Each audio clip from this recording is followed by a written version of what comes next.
मंदिर के भीतर आज अलग ही चहल पहल थी। पुजारी रंगों की थालियां सजा रहे थे, फूलों की ताजी मालाएं बदली जा रही थीं। शंख और मृदंग की ध्वनि पूरे वातावरण को उत्सव में बदल रही थी।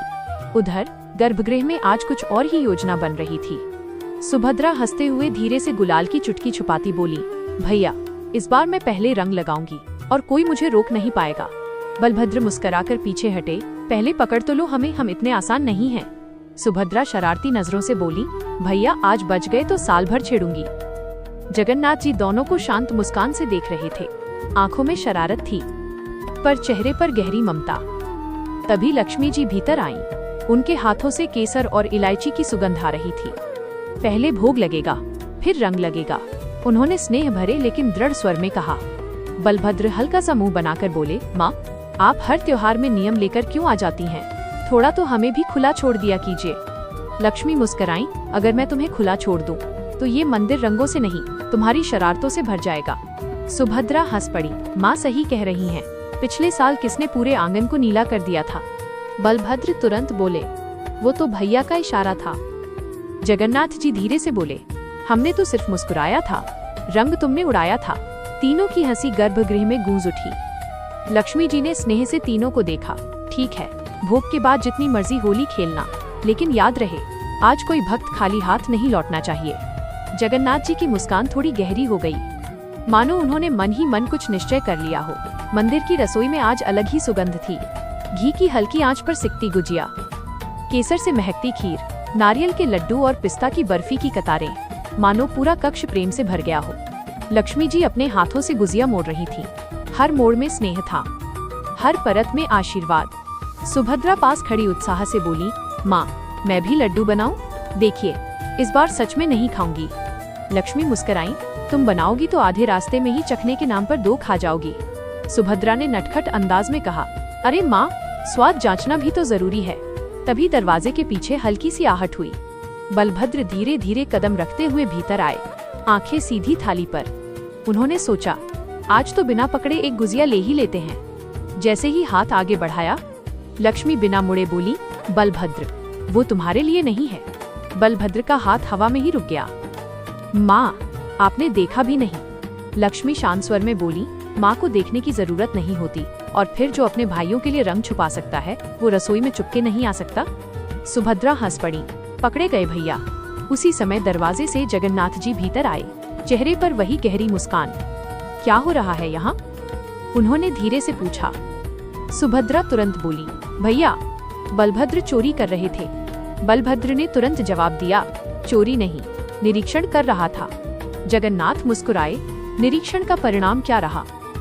बलभद्र ने गुजिया हाथ में लेते हुए कहा, परिणाम यह कि होली की मिठास इस बार और भी अधिक है।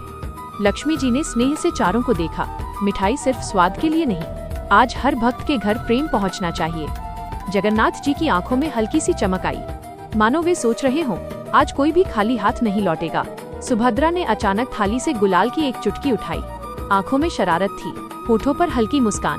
धीरे धीरे कदम रखते हुए वे जगन्नाथ जी के पास पहुंची और बिना चेतावनी के उनके गाल पर गुलाल लगा दिया। होली है। क्षण भर के लिए पूरा गर्भगृह शांत हो गया। फिर बलभद्र की जोरदार हंसी गूंज उठी। अरे, युद्ध की घोषणा हो चुकी है। उन्होंने तुरंत नीले रंग की पूरी मुट्ठी उठाई और एक ही पल में दोनों को रंग से भिगो दिया। सुभद्रा चिल्लाई, भैया, ये तो अन्याय है। जगन्नाथ जी अब तक मुस्कुरा रहे थे, लेकिन इस बार उनकी आंखों में भी शरारत चमक उठी। उन्होंने धीरे से रंग उठाया और मुस्कुराकर बोले, आज कोई नहीं बचेगा, न नियम न बहाना। इतना कहते ही रंगों की पहली वर्षा आकाश की ओर उछली। गुलाबी, नीला, पीला, मानो इंद्रधनुष गर्भगृह में उतर आया हो। पुजारी बाहर से झांकने लगे। ढोल की थाप तेज हो गई। सुभद्रा ने हंसते हुए फिर से रंग उड़ाया। भैया, बचकर दिखाइए। बलभद्र ने जवाब दिया, हम तो आज पूरी पूरी को रंग देंगे। इसी समय लक्ष्मी जी धीरे धीरे आगे बढ़ी। उनके कदमों से जैसे शांति उतर रही थी। जगन्नाथ जी ने विनम्र होकर झुकते हुए कहा, माँ, आपको रंग लगाएं? लक्ष्मी जी ने स्नेह भरी दृष्टि से तीनों को देखा। अगर रंग में प्रेम हो तो वो आशीर्वाद बन जाता है। जगन्नाथ ने अत्यंत कोमलता से गुलाल लगाया। लक्ष्मी ने भी हल्की सी चुटकी लेकर तीनों के माथे पर तिलक कर दिया, और उसी क्षण पूरा गर्भगृह रंगों से नहीं, हंसी, स्नेह और दिव्यता से भर गया। ऐसा लग रहा था मानो स्वयं आकाश भी मुस्कुरा रहा हो। मंदिर के गर्भगृह में अभी भी गुलाल की हल्की सुगंध थी। दीपक की लौ रंगों से झिलमिला रही थी। दीवारों पर पड़े गुलाबी और पीले निशान अभी अभी हुई लीला का प्रमाण दे रहे थे। बलभद्र ने हंसते हुए अपने कंधे से रंग झाड़ा। भैया, आज तो भीतर पूरा रणक्षेत्र बना दिया। सुभद्रा खिलखिलाई। और शुरुआत किसने की थी, ये मत भूलिएगा। जगन्नाथ शांत मुस्कान के साथ सब देख रहे थे। उनकी आंखों में अब भी शरारत थी, पर उस शरारत के पीछे कोई और विचार चल रहा था। बाहर से ढोल की थाप अब साफ सुनाई दे रही थी। पुरी की गलियां रंगों से भर चुकी थीं।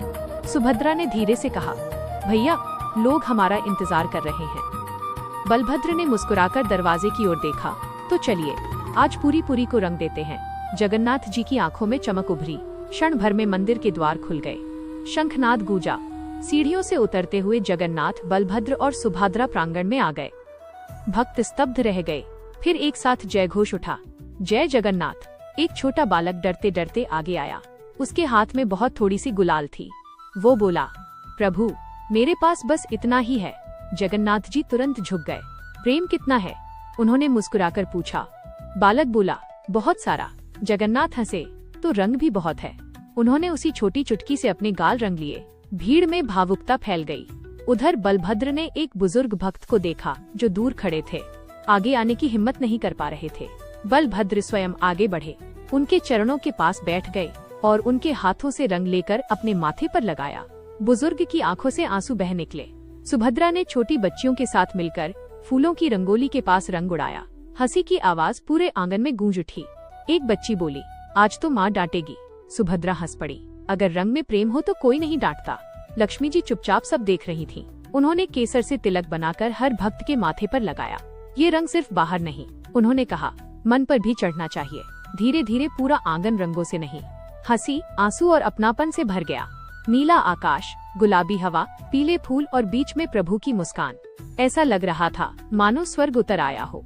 जगन्नाथ जी ने अंतिम बार रंग हवा में उछाला। धीरे से बोले, आज जिसने किसी को प्रेम से रंगा है, उसका जीवन कभी फीका नहीं होगा। रंग मिट जाते हैं, पर भाव नहीं मिटते। होली सिर्फ त्योहार नहीं, यह याद दिलाती है कि ईश्वर तक पहुंचने का रास्ता रंगों से नहीं, निर्मल हृदय से जाता है। ढोल की थाप धीमी हो गई। सूर्य अस्त होने लगा और उस दिन पुरी में सिर्फ लोग नहीं रंगे थे, दिल रंगे थे। ये क्या? होली के दिन भगवान जगन्नाथ मंदिर छोड़कर कहाँ चले गए? क्या किसी ने उन्हें चुरा लिया, या वो खुद कहीं चले गए? सुबह जब भक्त मंदिर पहुंचे, ढोल बज रहे थे, घंटियां बज रही थीं, रंगों की थालियां सजी थीं, मिठाइयों की खुशबू हवा में फैल रही थी। लेकिन जैसे ही मंदिर का बड़ा दरवाजा खुला, सबकी सांसें रुक गईं। सिंहासन खाली था और अगले ही पल पूरे मंदिर में शांति छा गई। चलिए जानते हैं पूरी कहानी। पिछली रात मंदिर बिल्कुल शांत था। आरती हो चुकी थी, भक्त जा चुके थे, दीपक धीरे धीरे जल रहे थे। चांदनी मंदिर की ऊंची दीवारों पर चमक रही थी। अपने कमरे में भगवान जगन्नाथ और लक्ष्मी जी खड़े थे। दोनों खिड़की के पास थे। वहां से मंदिर के पीछे की बस्ती साफ दिखाई दे रही थी। उस बस्ती में कुछ बच्चे जमीन पर बैठे थे। न उनके पास रंग था, न मिठाई, न नए कपड़े। एक छोटा बच्चा आसमान की तरफ देखकर बोला, माँ, मंदिर में बहुत सारे रंग होंगे ना? माँ ने हल्की मुस्कान दी। हाँ बेटा। बच्चा फिर बोला, तो हम अंदर क्यों नहीं जाते? माँ की मुस्कान खत्म हो गई। वो कुछ पल चुप रही, फिर धीरे से बोली, हमारी जगह बाहर है। ये बात हवा के साथ भगवान तक पहुंची। जगन्नाथ जी सब सुन रहे थे। उनकी आंखों में दया थी। लक्ष्मी जी ने धीरे से पूछा, स्वामी, आप इतने चुप क्यों हैं? उन्होंने बस्ती की ओर देखते हुए कहा, कल होली है, मंदिर रंगों से भर जाएगा, लेकिन उन बच्चों तक एक रंग भी नहीं पहुंचेगा। कुछ देर शांति रही, फिर उन्होंने कहा, अगर वे मेरे पास नहीं आ सकते तो क्या मैं उनके पास नहीं जा सकता? लक्ष्मी जी मुस्कुराईं। उनकी आंखों में गर्व था। तो कल कुछ बदलेगा?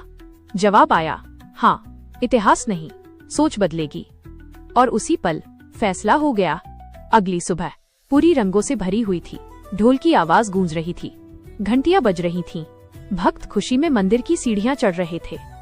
लेकिन जैसे ही दरवाजा खुला, सब रुक गए। सिंहासन खाली था। ये कैसे हो सकता है? मुख्य पुजारी की आवाज कांप रही थी। रात सब ठीक था, दीपक जल रहे थे, दरवाजे बंद थे। भीड़ में हलचल शुरू हो गई। कहीं चोरी तो नहीं, ये बुरा संकेत है। भगवान कहाँ गए? तभी एक छोटा पुजारी आगे आया। रुकिए, नीचे देखिए। सबकी नजर जमीन पर गई। सीढ़ियों से नीचे जाती हुई गुलाल की एक पतली सी लाइन, लाल रंग की, जैसे किसी ने छोटे छोटे कदमों से रंग गिराया हो। वो लाइन मंदिर के अंदर से बाहर की ओर जा रही थी। भीड़ एक पल को चुप हो गई। मुख्य पुजारी ने धीरे से कहा, ये बाहर जा रही है। और फिर सैकड़ों लोग उस रंग की लाइन के पीछे चल पड़े। लाइन सीढ़ियों से उतरी, पत्थर की सड़क पार की, एक मोड़ लिया। ढोल की आवाज अब पीछे रह गई थी। अब सिर्फ लोगों की तेज धड़कनें सुनाई दे रही थी। कुछ लोग नाराज थे, भगवान का स्थान मंदिर है। कुछ डर रहे थे, अगर वो सच में खुद गए हैं तो। लाइन आगे बढ़ती रही, बड़ा मंदिर पीछे रह गया। अब सामने थी वही बस्ती जिसे लोग अक्सर देखकर भी नजरअंदाज कर देते थे।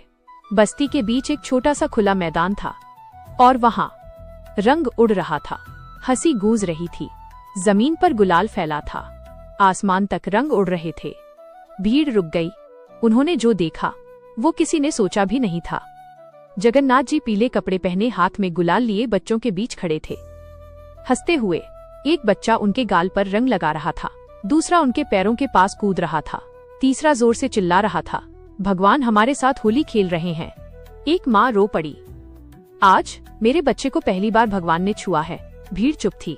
एक आदमी गुस्से में बोला, ये सही नहीं, उन्हें वापस ले चलो। बच्चे डरकर पीछे हटे, लेकिन जगन्नाथ जी शांत थे। उन्होंने पूछा, मंदिर किसके लिए है? कोई जवाब नहीं। उन्होंने फिर कहा, अगर कोई बच्चा मंदिर तक नहीं आ सकता तो क्या भगवान उसके पास नहीं जा सकते? माहौल भारी हो गया। वही छोटा बच्चा आगे आया, मैं हर साल मंदिर के बाहर खड़ा रहता था। मैं सोचता था, क्या भगवान मुझे देखते हैं? लोगों की आंखें भर आईं। लक्ष्मी जी आगे बढ़ीं। उन्होंने कहा, जहाँ प्यार है वहीं भगवान है, जहाँ भेदभाव है वहाँ भगवान रुकते नहीं। मुख्य पुजारी आगे आए। उन्होंने बच्चों के सामने हाथ जोड़ दिए, आज से मंदिर का दरवाजा सबके लिए खुलेगा, कोई ऊंच नीच नहीं, कोई बाहर नहीं। कुछ पल शांति रही, फिर धीरे धीरे ताली बजने लगी, फिर जोरदार तालियां।